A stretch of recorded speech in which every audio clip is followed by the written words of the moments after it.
being bare bones because we have this screen. So if you can't see the screen, make sure you're sitting so you can. Can you hear me?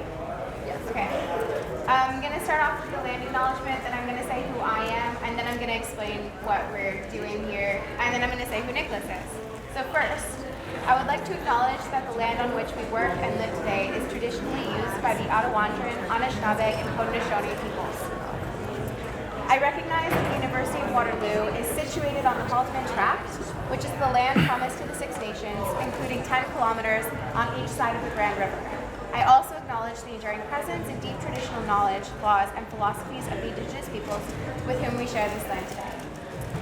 I'm Maurice Benjamin. I work at the Games Institute as the Research Communications Officer, which means that I get to host wonderful people like Nicholas giving research talks to other folks. And the idea is that we want to share what's happening inside of the Games Institute's walls and within our network. We are a graduate research institute located down at Columbia and Phillips, still on campus, but tucked away near the Tim Hortons. And we have about 180 members, all doing something related to games or interactive technologies. Nicholas is here representing the humanities folks from the Institute, and his official bio goes like this.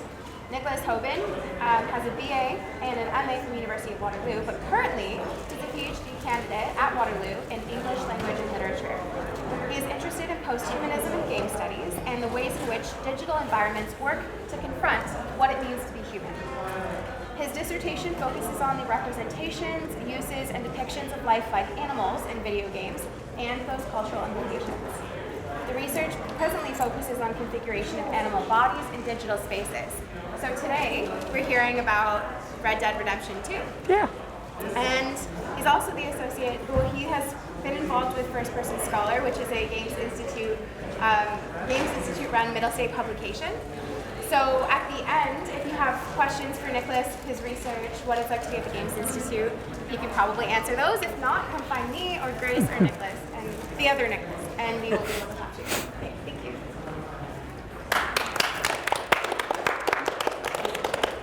Thank you very much for that introduction. Thank you guys all for coming out here.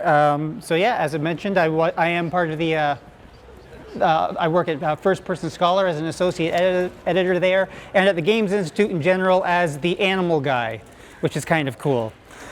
And as mentioned, my research focuses mainly on the middle ground between humanities-based game studies and animal studies, which is an entirely separate and equally weird kind of field. So just a heads up before I go into things in earnest, there are some images of digital animal violence in these slides. I've known that to upset people. There's, I think, one image of a taxidermy specimen. I've known that to upset people. And there are some late game spoilers for Red Dead Redemption 2, and I have definitely known that to upset people. Yeah. So the title of this talk comes from a small micro-narrative moment discoverable by the player of Red Dead Redemption 2. Small tableaus like this are hidden all over the game world. They provide clues to events which have transpired before the player's arrival, and they serve to give imaginative depth to the world the player navigates by hinting at agencies at work beyond the player's own. So this particular point of interest is labeled on the map as the man-made mutant. Entering a broken window in a decaying mansion, the player is confronted with an abandoned workshop occupied by a table with straps and tools of butchery. The room is dominated by this Frankensteinian assemblage of animal parts. Exploring reveals some technical drawings of animal organs and members, and a drawing of the large creature with the text, "The creature is ready. Parts are currently on ice. Any day now." Whatever plans the creature were meant to be a part of never actually materialized. The lab is abandoned. The thing itself is lifeless, but it nevertheless projects a palpable presence into the room, dominating the scene. Your character records the encounter as an illustration in his journal, with the comment appended, "Folks have strange hobbies." So at first glance, this is in fact a very strange thing to find in a game like this. Red Dead Redemption 2, for the unfamiliar, was released by Rockstar Games as a long-awaited sequel to their popular Western adventure game. In its gameplay and its design, it's very similar to its predecessor. The player takes on the role of a cowboy named Arthur Morgan in this case, and guides him through a narrative of the decline of the Old West, while running from lawmen, competing with other gangs, and surviving the wilderness. So my first encounter, though, with Red Dead Redemption 2 was through a video on Reddit, posted a day before the game's official release, titled, "I Didn't Expect It to Be This Brutal." In the short clip, Arthur Morgan approaches a dead rabbit on the ground, picks it up, and proceeds to violently rip off its skin. Commenters on the post responded with a mixture of shock, a bit of mild horror, and the occasional admission that, yes, this is actually what hunting rabbits is like sometimes. So the original Red Dead Redemption, the game that preceded this one, does not actually allow this kind of interaction with dead animals. The carcasses of animals you hunt remain as short-lived, immovable objects, vanishing as soon as the players leave the area. These qualities of the game experience, either necessary limitations imposed on the gameplay by the system or shortcuts intended to smooth out the gameplay for the player, are acknowledged by company co-head Rob Nelson as things which interfere with the verisimilitude or the realness of the game. In interviews, Nielsen describes the developers' intentions to revisit the world of Red Dead Redemption, with a renewed focus on realism and immersion. Within these interviews, though, the hunting of animals, and particularly the dissection of animals and the use of their parts, is kind of singled out as a point of particular focus. So Red Dead Redemption 2 was built with the intention of keeping some of the messier parts of skinning animals in the camera, in the world, in the situation, Nelson says. The consequence of this is that animal bodies here have a physical presence and materiality which is simply not found in other games. So animal bodies within Red Dead Redemption 2 can be skinned, butchered, cooked, gifted, used for decoration, made into clothing and trinkets, and taxidermied, and turned into whatever the man-made mutant is. Now, having animals in games is not actually all that surprising. If realism is the aim of the digital world, you will often find that it has some kind of animal life as part of that. Animals are a constant and elemental feature of the way we conceptualize the world we're in. John Berger, yes, comments on the psychological importance of non-animals in his book, Why Look at Animals, in which he notes that we can feel the influence of non-human animals at almost every point in the history of human development. He points to the non-human animal as the first primordial subject of human art, for example, and makes the case that it's not impossible to suppose that the first metaphor was probably about an animal. What Berger notes, though, is that despite their importance to the human worldview, there's a curious lack of non-human animals within our day-to-day experience. So in Red Dead Redemption 2, for example, I've encountered horses, wolves, bison, fish, and all different kinds of creatures, many of which that I have never encountered in real life, and in many cases never expect to encounter in real life. Even creatures like horses are, for somebody like me, something that is mostly to be encountered at a distance rather than up close. So Berger points out, though, that even as animals have kind of been displaced to the out of the center of our lived experience, they've been replaced by objects we've dressed up to look like animals. And you'll have to excuse me for a moment because I don't usually talk for this long at once. This is usually where I would ask my students for questions about, oh, what do you think about this subject? But I'm not done talking about what I think about this subject. What I think about this subject is that objects such as these are not just neutral presences in our lives. And I think that if you hang around the Games Institute for long enough for the Critical Media Lab, you'll pick up pretty quickly on that idea underlying a lot of the work that gets done. The objects that we surround ourselves with change and influence us in many ways. So Berger feels that all of these images of animals that we've filled our spaces with act as kind of a band-aid over the need to have animals in our world. But they also really highlight the absence of the actual creatures themselves. And these, mind you, are just objects that look like animals. There are entire categories of human cultural objects that are actually made out of them. So when considering human cultural objects built from the reassembled bodies of animals, Erica Fudge asserts that it is not only living non-human animal subjects which exert an influence into the human environment. Animal bodies continue to have an active presence in the world.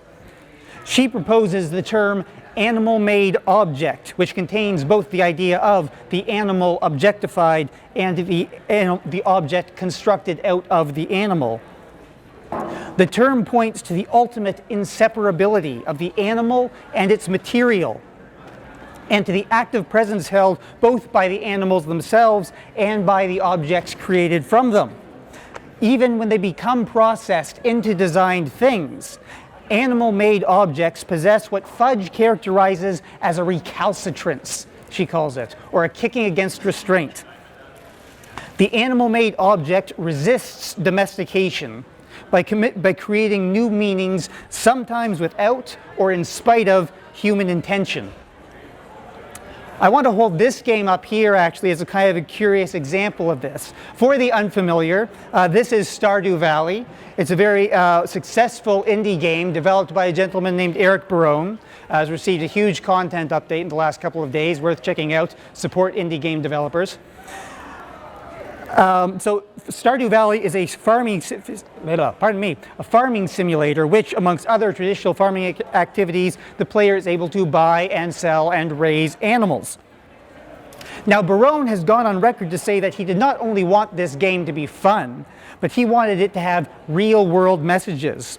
So the game, in other words, is explicitly constructed to present an argument, which is expressed through conscious design decisions. One such decision is to exclude the process of animal butchering from the game. It's impossible to kill these farm animals here. So you can keep chickens, cows, sheep, rabbits, so on and so forth, and you can harvest products like eggs, milk, and wool, which again can be processed into products like cheese or dishes like omelets, pancakes, what have you. But you cannot kill, eat, or cook these particular animals. Now, Barone professes to have considered during the development of the game the possibility of allowing the player to do this, but it was ultimately abandoned because he did not feel it went along with the family-friendly atmosphere intended for the game. So there's no butchery, and more than that, there's no beef, there's no pork, there's no mutton, anything of the sort. You can catch and consume fish, which is a very curious blind spot in the otherwise complete ban on animal flesh, but you can learn no recipes featuring the animals which you are able to keep on the farm. And there's no hunting trophies, no taxidermy, no animal-made objects, except for one, and it's kind of weird. A number of animal species in the game will provide the player with resources just by leaving them on the ground wherever. And so a player keeping chickens, for example, can wander in the coop at the beginning of every day and pick up all of the eggs. That's all well and good. But a player keeping rabbits will occasionally wander into the coop and discover feet. Lucky rabbit's foot trinkets abandoned on the floor of the coop. There is no explanation provided within the game for where these things are coming from. Maybe they're magically appearing, maybe the animals are casting them off and regrowing them like lizards, maybe they're artificial and the rabbits are sneaking out at night to purchase them and leaving them for the player to find. The game itself gives no truth to the truth of the matter. So these are literal animal-made objects, both in Fudge's senses of the term and in the new additional sense that it appears the animals themselves are making these things. They're just there, quietly inviting the player to speculate how they showed up, and by implication pointing to those missing and omitted processes which lead to their creation. Very strange.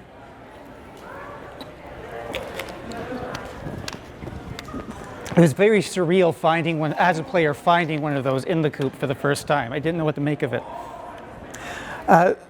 So with this in mind, all this in mind, when we return to Red Dead Redemption 2, At least some of the surprise that people expressed about that visceral physicality of the hunting experience seems to be because of the absence of that physicality in all these other games. That's the standard. So in his book Surface Encounters, Ron Broglio comments on the conceptualization of animal bodies, and more specifically of the meat that we pull out of them.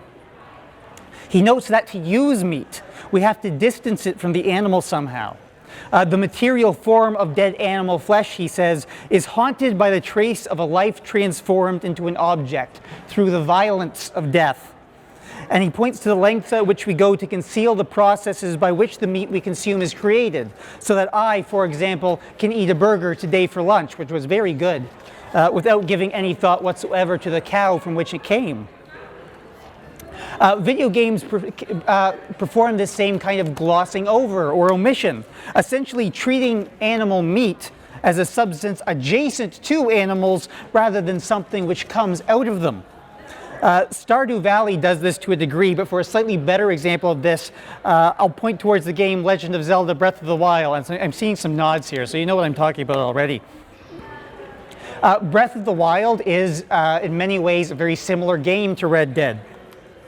Again, the player has adventures in an open world environment, uncovers the story, fights the bad guys, or just explores the wilderness.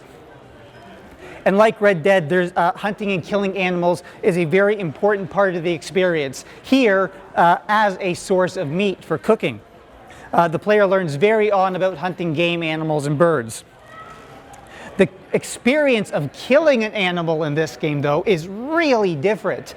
What actually happens is that when you shoot an animal like this, it emits a bemused noise, like a squawk or something, and then vanishes in a puff of smoke, and leaving a couple of lumps of meat on the ground, freshly prepared, butchered, ready to consume.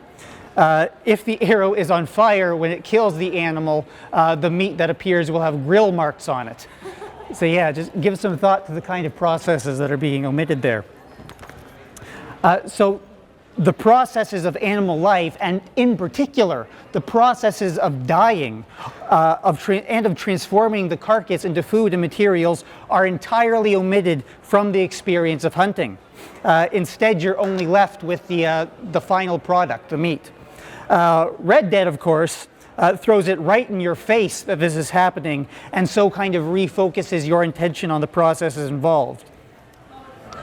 Broglio goes on to make a couple of observations about the creation and conceptualization of animal meat. Firstly, he notes the experience of taking apart an animal is in some ways very revealing. Beyond just the exposure of the innards of the thing, the actual act itself is treated as a kind of method of knowledge acquisition. So the animal, in a sense, becomes its flesh and its body, and by taking the animal apart, this becomes a way of understanding the animal itself. Secondly, he notes the process is transformative. Not quite as transformative as Breath of the Wild, but still pretty transformative. The unknowable animal and its body are consumed in the process to kind of re-emerge as a substance, meat, which is knowable and manipulable. So in dissection, for whatever the reason, for the creation of food or art or scientific knowledge, the animal body becomes a material on which the human imagination can be worked.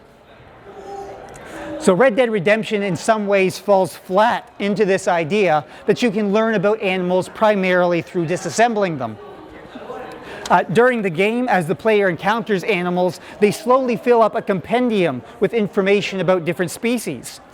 Killing and skinning animals are possible actions which reward the player with this information. So if I want to learn about an animal, I can follow it carefully, stealthily, observe its behavior, and find out about it that way.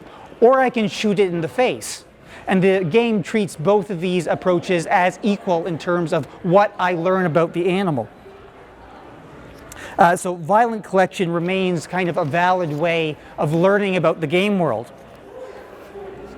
Now, on the other hand, while in some ways it kind of perpetuates this idea of learning through violence, in other ways it offers a challenge by confronting the player with the transformed results of the process and inviting us to consider what information they actually contain. To demonstrate this, I'm going to turn to the character of Mrs. L. Hobbs, the game's one taxidermist by trade. Arthur Morgan first encounters Mrs. Hobbs from a notice she has posted. If you are proficient with gun or arrow, we seek animals for a wildlife art exhibition, she says.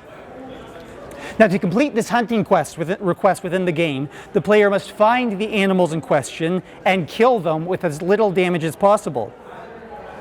Success earns the player a grateful letter from Mrs. Hobbs with an invitation to come and see the results of the labors. Together we have made art, she says, life as art. I strive to make happiness frozen in time, and surely you have made me very happy with what you have collected. Traditional taxidermy now, like the practice of photography that developed alongside it, is rooted in this desire for documentation, a record of a species or an encounter. It aims, as Mrs. Hobbs notes, to capture and preserve a moment in time, and so is concerned often with making an animal appear as realistic and lifelike as possible. As part of this realness, this look of realness, specimens would be arranged together in poses indicating actions and relationships, alongside set pieces that have been drawn from the preserved animal's own environment. In this way, the animal is given not only a spatial context, but a temporal context as well. So the onlooker can imagine a moment previously when the animal body began its action, and possibly a moment to come when the action will be completed. Staging an animal in this way, embedding it in a narrative of frozen action, imbues it somehow with a sense of legitimacy, kind of an authority of the museum is how I've heard it described. Its depiction of relationships and behaviors is kind of given this air of scientific truth by the realism of its exterior and by the presumed expertise of those who have created and showcased it.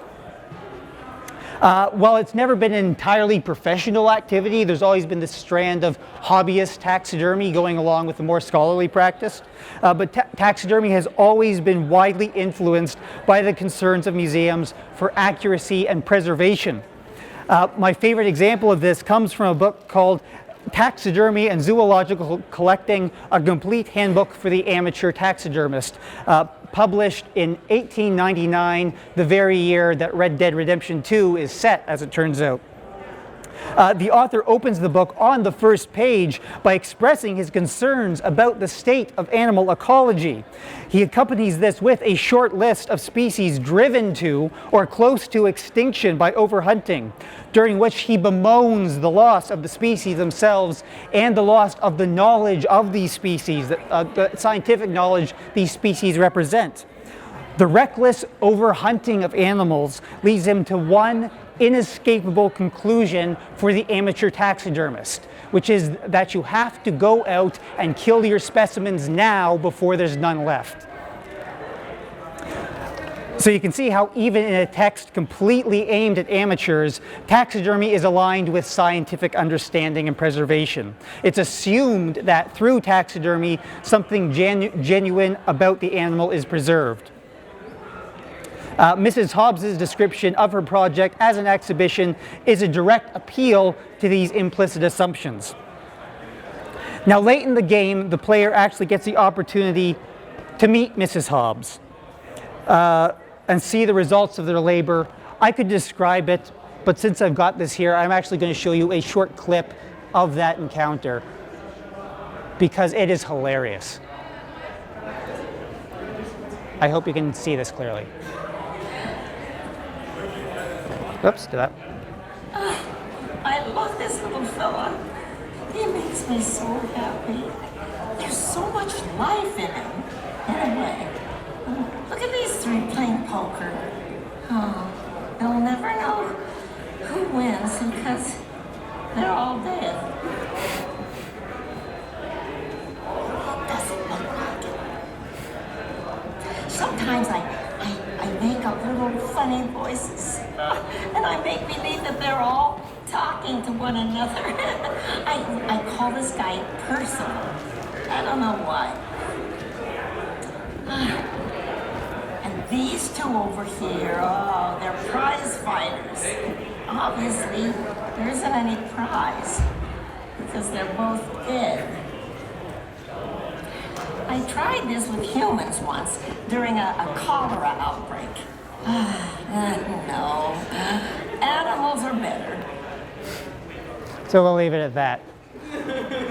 So the encounter is very uncomfortable for the character and vaguely morbid for the player. On one hand, so in true taxidermic convention, Mrs. Hobbs's dioramas are, whoops, where is it? Give me a sec here. I lost track of where I was. There we are. There we go. Her dioramas are indeed tidy, precise, and they're detailed. Whatever violence was visited on the animals in order to get them to this state has been overwritten and concealed by the artist. Whatever naturalness the specimens can be said to have, though, is undermined quite severely. And on one hand, this is done by Mrs. Hobbs herself, who carefully, if accidentally, constantly keeps the death of the animal in the player's mind at all times, and giving an atmosphere of morbidity to what she clearly imagines is a whimsical experience. On the other hand, the artistic experience is disrupted by the human situations and behaviors in which the animals are engaged. It's every bit as much an intrusion of the human into the non-human animal as if the marks of their killing had been left visible. So what Mrs. Hobbs, what she really does through her art is to expose the performativity of the taxidermic practice. The animal bodies in taxidermical specimens, notes Jane Desmond, are presumed to perform themselves, that is, to render an authentic and authentic vision of their animality. In Mrs. Hobbs, Red Dead Redemption 2 confronts the player with the essential anthropomorphism of the art.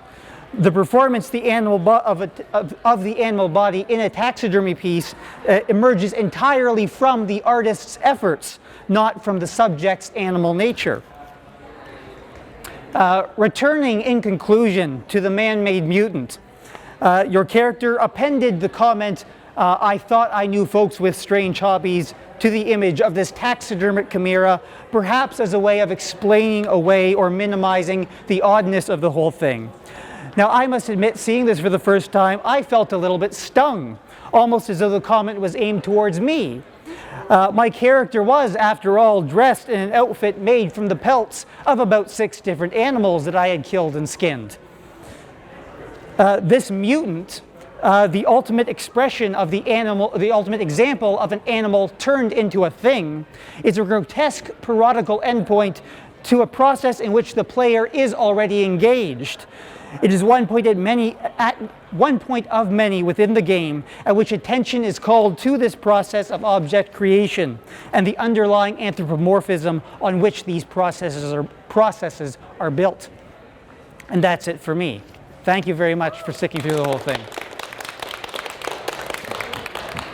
Thank you for projecting so loud. Thank. Another round of applause